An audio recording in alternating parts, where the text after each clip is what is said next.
உங்கள் favourite TV ஷோக்களை இனி miss பண்ண தேவையில்லை. ஜீ5 இல் முற்றிலும் இலவசமாக காணுங்கள், இங்கேயும் எப்பொழுதும். என்ன பாரதி, ஏதோ புதுசா பாக்குற மாதிரி பாக்குறீங்க? இங்க நடக்கிறது எல்லாமே புதுசா தான் இருக்கு. எதை பத்தி சொல்றீங்க? சும்மா எதுவும் தெரியாத மாதிரி கேட்காதீங்க. கீழே நடந்ததெல்லாம் நான் பார்த்துட்டு தானே இருந்தேன். ஒழுங்கா என்கிட்ட உண்மையை சொல்லுங்க. நீங்க தானே துரையை ஏதோ பண்ணீங்க. நான் துரையை ஒன்றும் பண்ணல. ஆதி ப்ளீஸ், தயவு செஞ்சு என்கிட்ட எதுவும் மறைக்க ட்ரை பண்ணாதீங்க. எனக்கு தெரியும். அப்போ நான் உங்ககிட்ட சந்தேகப்பட்டு கேட்டது சரிதான்ல? நிஜமாவே நீங்க தான் அவனை இப்படி பண்ணீங்களா? பதில் சொல்லுங்க ஆதி. ஆமா. ஆதி, இப்படி ஒத்த வார்த்தையில சொன்னா எப்படி? துரையை ஏன் இப்படி பண்ணீங்க? ஐயோ ஆதி, நான் உங்களை தான் கேக்குறேன், ஏன் இப்படி பண்ணீங்க? நீங்க என்ன பண்ணி வச்சிருக்கீங்கன்னு தெரியுமா? நான் என்ன பண்ணிருக்கேன்னு நீங்க தெரிஞ்சுக்கிறதுக்கு முன்னாடி துரை என்ன பண்ணான்னு உங்களுக்கு தெரியுமா?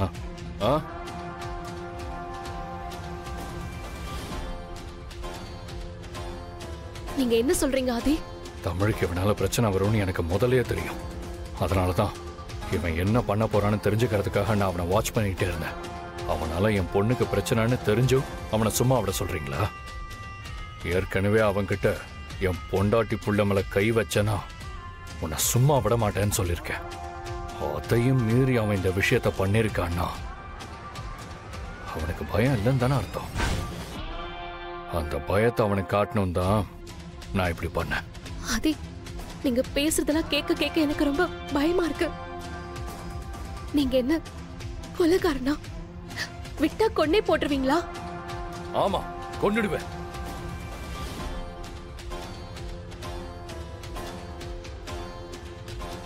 என் பொண்ணுக்காகவும் பொண்டாட்டிக்காகவும் நான் எந்த எல்லைக்கு வேணாலும் போவேன். அவங்கள கஷ்டப்படுத்தணும்னு நினைக்கிற எவனையும் நான் சும்மா விட மாட்டேன். கண்டிப்பா கொன்னே போட்டுருவேன். இதுக்கு முன்னாடி நான் உங்களை இப்படி பார்த்ததே இல்ல. நீங்க எங்க மேல இவ்வளவு பாசமா இருக்கீங்கன்னு நினைச்சு நான் சந்தோஷப்படுறதா இல்ல நீங்க இப்படி இருக்கிறத பார்த்து பயப்படுறதான்னு தெரியல.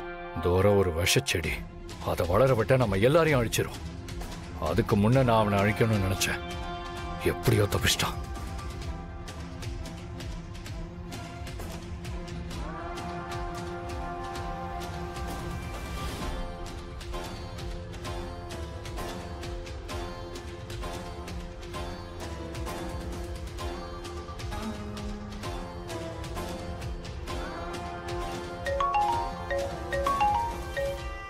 மாமா போன் பண்றாரு.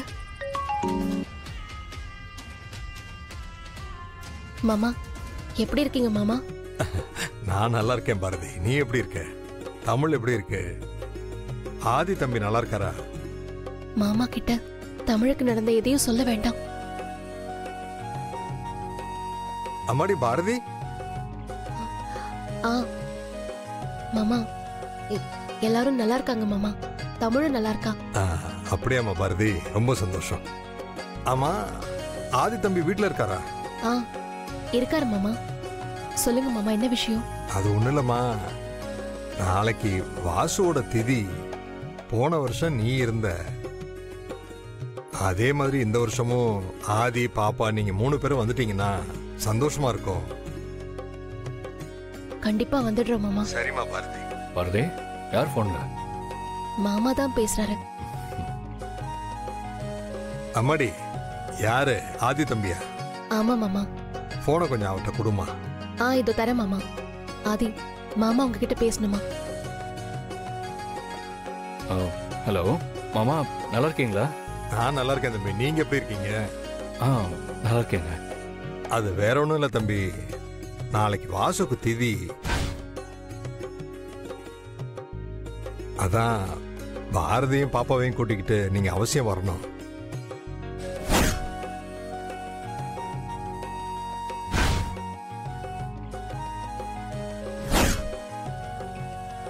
தம்பி, ஆதி தம்பி லைன்ல இருக்கீங்களா? இருக்க மாமா. சரி தம்பி, நாளைக்கு அவசியம் வந்துருங்க. கண்டிப்பா வரேன்.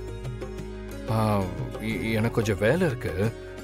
நான் பாரதியும் தமிழையும் முதல்ல அனுப்பி வைக்கிறேன். நான் பின்னாடி வந்துடுறேன். சரிங்க தம்பி, அவசியம் வந்துருங்க. அப்புறம் ஏதாவது வேலை வந்துருச்சுன்னு வர முடியாதுன்னு சொல்லிடாதீங்க. இல்ல இல்ல, நான் கண்டிப்பா வந்துடுறேன். ரொம்ப சந்தோஷம் தம்பி. நல்லா இருக்கேன் மாமா. நான் கொஞ்சம் வீடு வரைக்கும் போயிட்டு வந்துடுறேன் மாமா. தனம் வேற என்ன சீக்கிரம் வர சொல்லியிருந்தா, நான் போய் பார்த்து. சரிங்க மாப்பிள்ள, அப்படியே வரும்போது தனத்தை கூட்டிட்டு வந்துருங்க. சரிங்க மாமா. வீட்டில் கொஞ்சம் பொருள்லாம் இருக்கு, அதையும் எடுத்துட்டு தனத்தை கையோட கூட்டிட்டு வந்துடுறேன் மாமா. நான் வேற வீடு பார்த்து பொருள் எல்லாம் போட்டுக்கிறேன்னு சொன்னேன். நீங்க தான் இவ்வளோ பெரிய வீடு இருக்கப்போ எதுக்கு அதெல்லாம் வெளியே கொண்டு போகணும்னு சொன்னீங்க. உங்களுக்கு கொஞ்சம் சிரமமா தான் இருக்கும். நான் சீக்கிரம் வேலையை முடிச்சுட்டு பொருளெல்லாம் எடுத்துடுறேன் மாமா. அதுல ஒரு பிரச்சனையும் இல்லை மாப்பிள்ள. உங்க வீடு எங்க வீடுன்னு எதுக்கு பிரிச்சு பேசிக்கிட்டு இருக்கீங்க? என்ன இருந்தாலும் அதெல்லாம் ஒண்ணும் இல்லை மாப்பிள்ள. நாளைக்கு நம்ம வாசோட தேதி, நிறைய வேலை இருக்கு. பொருளையும் ஏத்திக்கிட்டு தனத்தையும் அழைச்சிட்டு வந்துருங்க. சரிங்க மாமா, வாங்க. நான் வந்துடுறேன். ஆதி. சொல்லுங்க பாரதி. ஏன் ஆதி, வீட்டுக்கு வந்து சேரத்துக்குள்ள அத்தனை தடவை நீங்க ஃபோன் பண்ணிட்டீங்க. இதுக்கு நீங்க பேசாம எங்க கூடவே வந்திருக்கலாம்ல. என் பொண்டாட்டியும் பிள்ளையும் பத்திரமா வீட்டுக்கு போய் சேர்ந்தாங்களான்னு செக் பண்ணேன். இது தப்பா? நான் அப்படிலாம் சொல்லல. இதெல்லாம் இன்னும் நல்லா தான் இருக்கு. கல்யாணத்துக்கு அப்புறம் நான் உங்களை விட்டுட்டு தனியா இருந்ததே இல்லை. முதல் தடவை நீங்க போனதும் எனக்கு ஒரு மாதிரி ஃபீல் ஆயிடுச்சு. அப்படியா? சாருக்கு பயங்கரமா ஃபீலிங்லாம் வருது. ஏன் வரக்கூடாதா? ஏன் பொண்டாட்டி என்னோட ஃபீலிங்ஸ். நல்லா பேசுங்க. இப்படி பேசி பேசி தானே என்ன மயக்குனீங்க.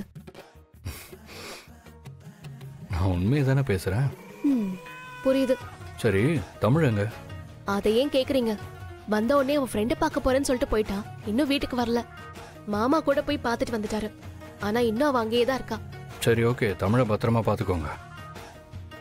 Bharathi, are you all right? ஒன்றும் இல்லை. ரொம்ப நாளைக்கு அப்புறம் நான் இங்கே வரேன்ல, அதனால ஒரு மாதிரி வித்தியாசமா ஃபீல் ஆகுது.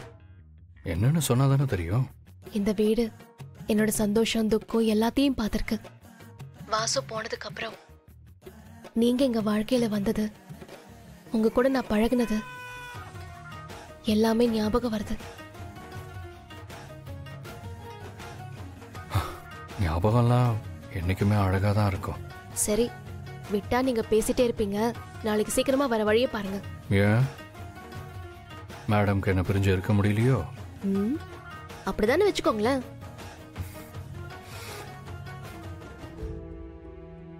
என்ன மாப்பிள்ள, நீங்க மட்டும் வரீங்க, தனம் வரலையா? இல்ல மாமா, வீட்ல எல்லாம் போட்டது போட்டபடியே இருக்கு. நாங்க நாளைக்கு காலையில வந்துருவோம் மாமா. மாமா, வீட்ல ஏதாவது வேலை இருக்கா சொல்லுங்க, நான் செஞ்சிடுறேன். தனம் கூட ஏதோ பொருளை மறந்து வச்சுட்டேன்னு சொன்னா அதை எடுக்கதான் மாமா வந்தேன். வீடு கட்டுறது வீடு மாத்துறதெல்லாம் பெரிய வேலை தான் மாப்பிள்ள. அட, அதை ஏன் மாமா கேக்குறீங்க? பாரதி, தமிழ் தூங்கியாச்சா? அவ அப்பவே தூங்கிட்டா. மாமா, நான் போய் தூங்குறேன் மாமா. நீங்களும் தூங்குங்க, காலையில நிறைய வேலை இருக்குல்ல. ஆமா பாரதி, நீ போய் படு, நானும் போய் படுக்கிறேன். ஜீ5 ஆப்பை டவுன்லோட் செய்து அனைத்து எபிசோடுகளையும் இலவசமாக பாருங்க.